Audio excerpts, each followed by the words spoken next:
After Ishbosheth's death, the tribes of Israel finally united to proclaim and anoint David as their king. David immediately took on 3 tasks. First, he conquered Jerusalem and established it as his capital city. Next, he defeated the Philistines and drove them back into their own territory. Finally, David brought the Ark of the Covenant into Jerusalem, reuniting the secular authority of the king with the spiritual worship of the Lord. These 3 tasks established David as the undisputed king of Israel. I'm Brenda Cathcart, and this is the Promise of Rest.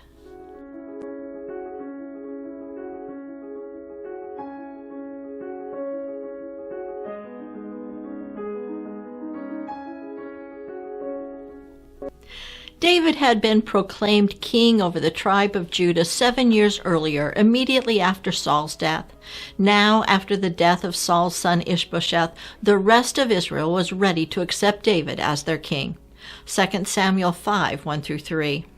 Then all the tribes of Israel came to David at Hebron and spoke, saying, "Indeed, we are your bone and your flesh. Also, in time past, when Saul was king over us, you were the one who led Israel out and brought them in. And the Lord said to you, 'You shall shepherd my people Israel and be ruler over Israel.' Therefore all the elders of Israel came to the king at Hebron, and King David made a covenant with them at Hebron before the Lord, and they anointed David king over Israel." David was able to do what Ishbosheth could not. David was able to lead Israel out to war and safely bring them back home again, as he had done when he was the leader of Saul's armies. Israel's leaders finally acknowledged that they needed David, who had proved himself to be a strong leader to defeat the Philistines. Remember, the Philistines won the battle in which Saul was killed.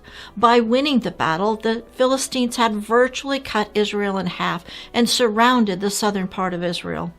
The Philistines came from the southwest, cut across Israel at the southern end of the Jezreel Valley, and extended their dominion all the way to the Jordan River.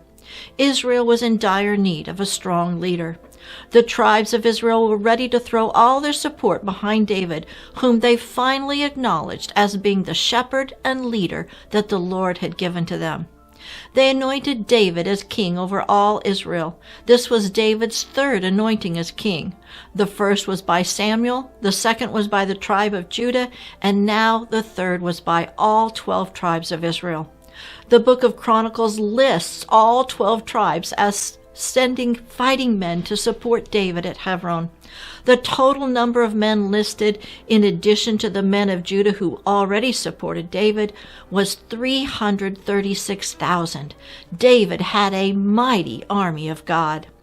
1 Chronicles 12, 38-40. All these were men of war keeping rank. They came with a perfect heart to Hebron to make David king over Israel. And also all the rest of Israel was of one heart to make David king. And they were with David 3 days, eating and drinking, for their brothers had prepared food for them, and also those who were near them, even to Issachar and Zebulun and Naphtali, brought bread on asses and on camels and on mules and on oxen, and they brought food, meal, cakes of fig and bunches of raisins, and wine and oil, and oxen and sheep abundantly, for there was joy in Israel.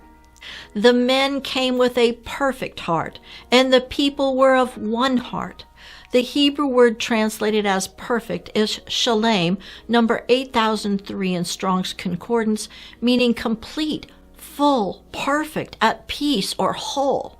The word one is the Hebrew word echad, number 259, meaning united as one.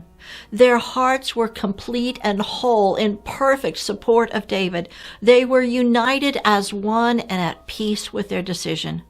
God can do amazing things when his people are united in unity behind their leaders. One of the notable men of war who came to David at Hebron was the priest Zadok, who is described in 1 Chronicles 12, 27 and 28 as a valiant warrior from the house of Aaron.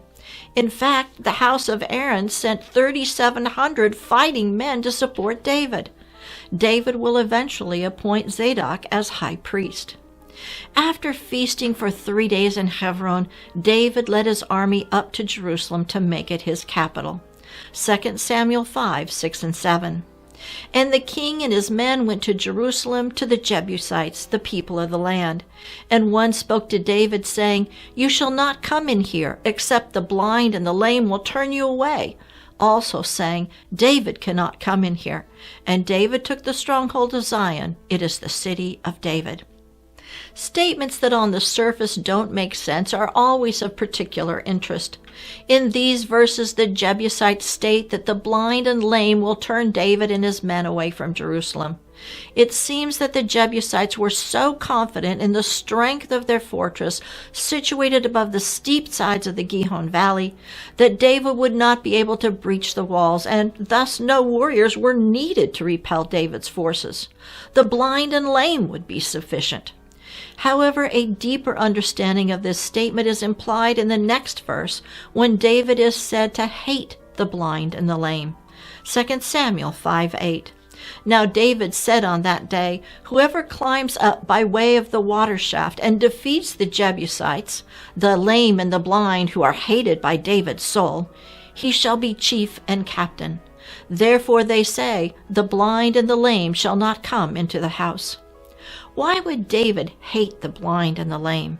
Some commentators, as cited by 18th century theologian Joseph Benson, explain that the blind and the lame are in reference to idols.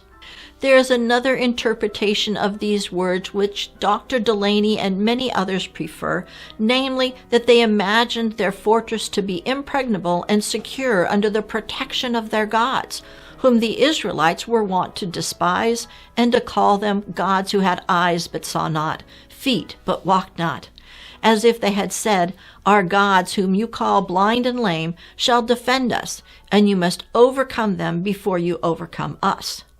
So the blind and lame would literally refer to the defenders of Jerusalem who had insulted David. Metaphorically, it refers to their idols who had no power and were effectually blind and lame. Although Judges 1:8 said that Judah had taken possession of the city when Israel first entered the land, Joshua 15:63 tells us that Judah had not been able to drive out all the inhabitants of the city. Apparently, at the time of David, the Jebusites had regained control of Jerusalem. So why did David choose Jerusalem? Based on David's past actions, we can safely assume that David consulted the Lord over the choice of Jerusalem. Jerusalem was a city on the border of the tribal lands of Benjamin and Judah. In the allotment of the land, it is included as a city belonging to both tribes. Since Judah's land was in the southern part of Israel, the choice of a city in the northern part of Judah made the capital more centrally located to the rest of Israel. Also, since David's reign followed that of Saul from the tribe of Benjamin, this choice would please the remnants of Benjamin who were still looking for a king from their own tribe. Jerusalem also has ties to Abraham. This is where Abram brought offerings to Melchizedek, priest of the Most High God, after he rescued Lot and the other inhabitants of Sodom. It is also the location of Mount Moriah, where Abraham offered Isaac as a burnt offering to the Lord. From this point on, Jerusalem would also be the capital city of Israel and the place where God's name would dwell. However, God's name was not yet established in Jerusalem. Before that could happen, David needed to take care of the Philistines. When the Philistines saw that David had gained the support of all Israel and had taken Jerusalem, they decided that they needed to find David. 2 Samuel 5:17. Now when the Philistines heard that they had anointed David king over Israel, all the Philistines went up to search for David, and David heard of it and went down to the stronghold. Remember when the Philistines defeated Saul and Israel in battle, David did not participate in the battle. Until just before that battle, David had been allied with Achish, the Philistine ruler of Gath. When David had become king of all Israel, he was now the enemy of the Philistines. David took his army from Jerusalem and went down to the stronghold to prepare to meet the Philistines in battle. When David inquired of the Lord if he should go up against the Philistines, the Lord told David to go to battle and he would bring the victory. David routed the Philistines, but the Philistines regrouped and prepared to attack Israel once more. David again inquired of the Lord. This time God told David to attack the Philistines from the rear. 2 Samuel 5:23 and 24. Therefore David inquired of the Lord, and he said, "You shall not go up. Circle around behind them, and come upon them in front of the mulberry trees. And it shall be, when you hear the sound of marching in the tops of the mulberry trees, then you shall advance quickly, for then the Lord will go out before you to strike the camp of the Philistines." These instructions seem rather arbitrary. What was the purpose of waiting to hear the sound of marching in the tops of the mulberry trees? There are a few aspects to this instruction. First, the Art Scroll commentary on 2 Samuel suggests that it was a test. David was being tested as Saul had been in his battles. Samuel had instructed Saul to wait for him, but Saul had no patience. Second, any sound of marching that the Philistines heard would be thought to be the sound of the trees, so David's approach would be unnoticed by the Philistines. Also, the sound of marching was the signal that the Lord had gone out to fight for Israel. Matthew Henry puts these concepts together and compares the sound of marching in the trees to the coming of the Holy Spirit. David waited till God moved. He stirred then, but not till then. He was trained up in dependence on God and his providence. God performed his promise, and David failed not to improve his advantages. When the kingdom of the Messiah was to be set up, the apostles who were to beat down the devil's kingdom must not attempt anything till they received the promise of the Spirit, who came with a sound from heaven as of a rushing mighty wind. To further support Matthew Henry's position that the devil's kingdom will be beaten down, the Hebrew word translated as mulberry trees is bakah, number 1057, meaning weeping trees, from the root word bakah, number 1058, meaning to weep. The enemies of the Lord will be sent to the place where there is weeping and gnashing of teeth. Once David entered his battle against the Philistines, he drove them back from the Jordan River, back from the Jezreel Valley, away from Jerusalem as far as Gezer, northeast of Ashdod. David then returned to Jerusalem. David decided to bring the Ark of God from Kiryat Yearim, which was also called Baal Judah, to Jerusalem. Kiryat Yearim was a city in Judah on the border with Benjamin. The ark had resided there in the house of Abinadab under the care of his son Eleazar from the time that the Philistines, who had captured the ark in battle, loaded it in a cart and returned it because the presence of the ark had caused all sorts of problems for them. Although the ark was in Kiryat Yearim, 2 Chronicles 1:3 tells us that the tabernacle at this time was at the high place near Gibeon. So for all this time, the ark, representing the presence of the Lord, was not in the earthly tabernacle or dwelling place that the children of Israel had built for it. 2 Samuel 6:1 and 2. Again, David gathered all the choice men of Israel, 30,000, and David arose and went with all the people who were with him from Baal, Judah, to bring up from there the ark of God, whose name is called by the name, the Lord of hosts, who dwells between the cherubim. David had good intentions, but he failed to consult either the Torah or the Lord for the proper way to handle the ark. Only the Levites of the family of Kohath were to transport the ark. The ark was to be covered by the priest and carried by the poles on the shoulders of the Kohathites. Instead, David had the ark placed on a cart, like the Philistines had done. The cart was driven by Uzzah and Ahio, the sons of Abinadab. As the cart began its journey, everyone began playing music, singing, dancing, and shouting. Then, when the oxen stumbled, Uzzah reached out to steady the ark. Unsurprisingly, Uzzah was struck dead. 2 Samuel 6:6 and 7. And when they came to Nachon's threshing floor, Uzzah put out his hand to the ark of God and took hold of it, for the oxen stumbled.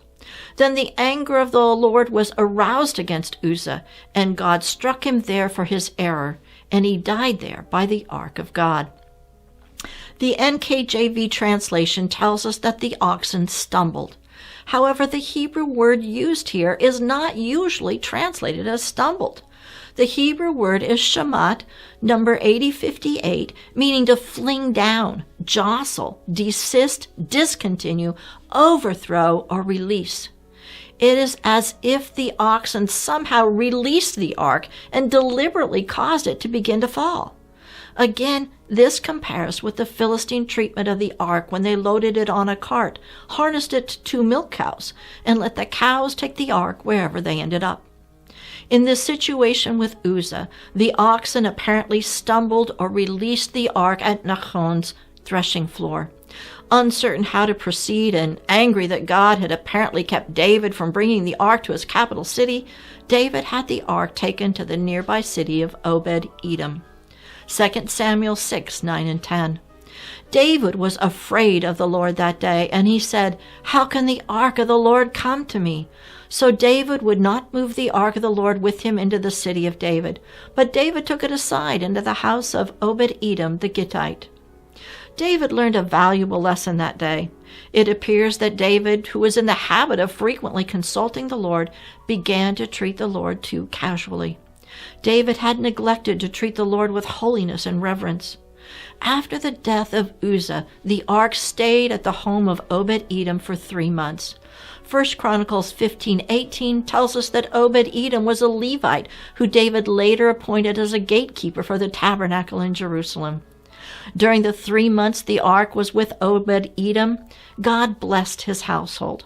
Also, during these 3 months, David had not been idle. He built a house for himself and prepared a place for the ark.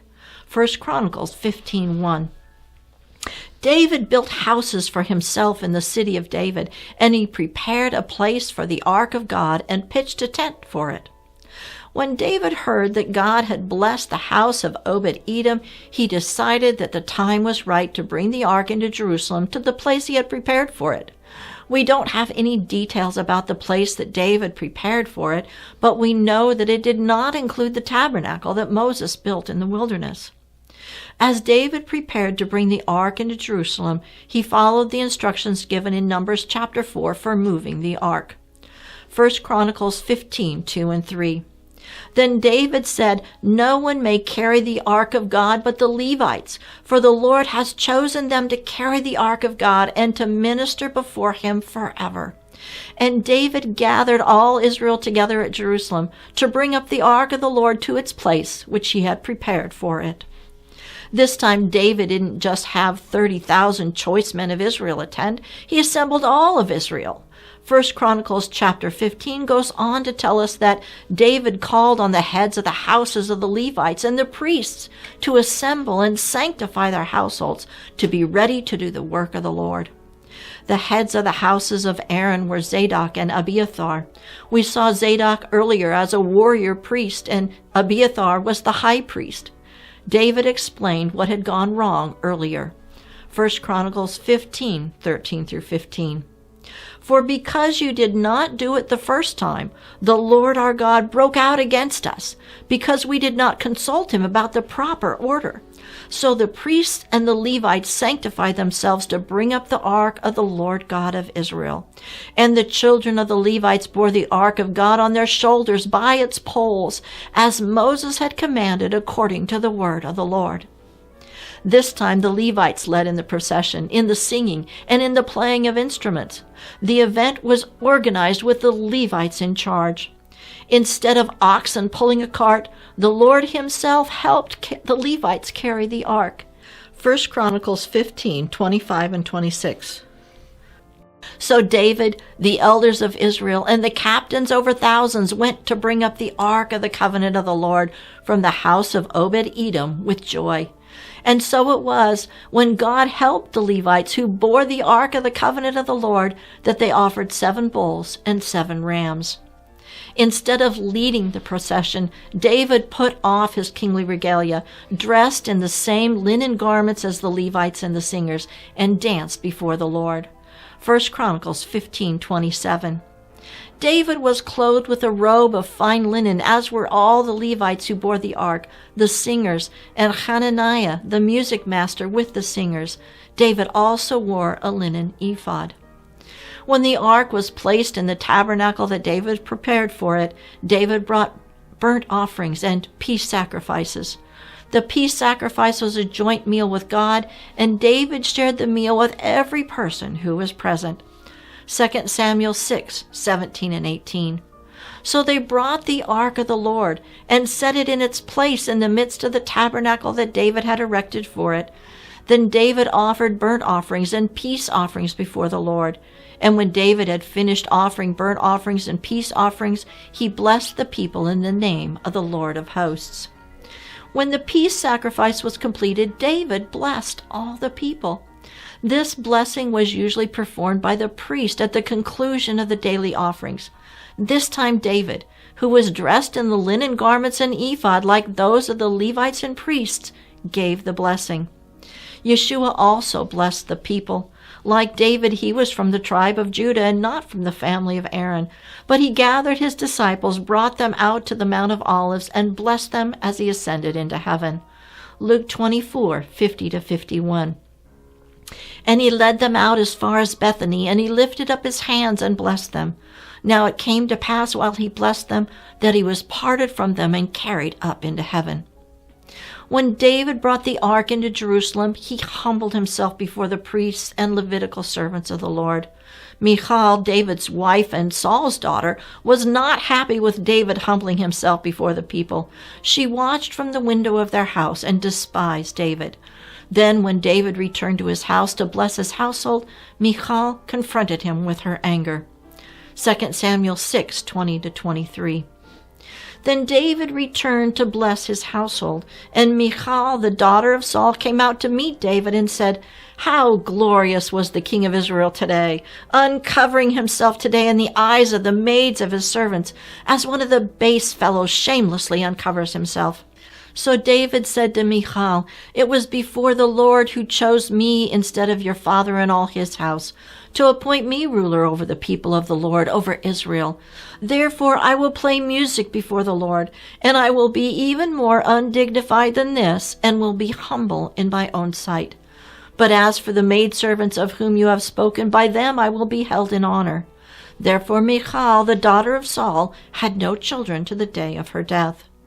With the establishment of the ark of the Lord in the tabernacle or dwelling place built for it in Jerusalem, David truly became the king of Israel. His capital was in the city where Abram honored Melchizedek, priest of the Most High God, and where Abraham willingly gave Isaac, the son of the promise, back to God.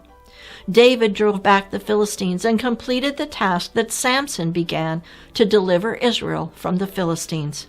David was king over Israel. The next chapter begins with the statement that the land had rest. I'm Brenda Cathcart for Moed Ministries International. Shalom and be blessed.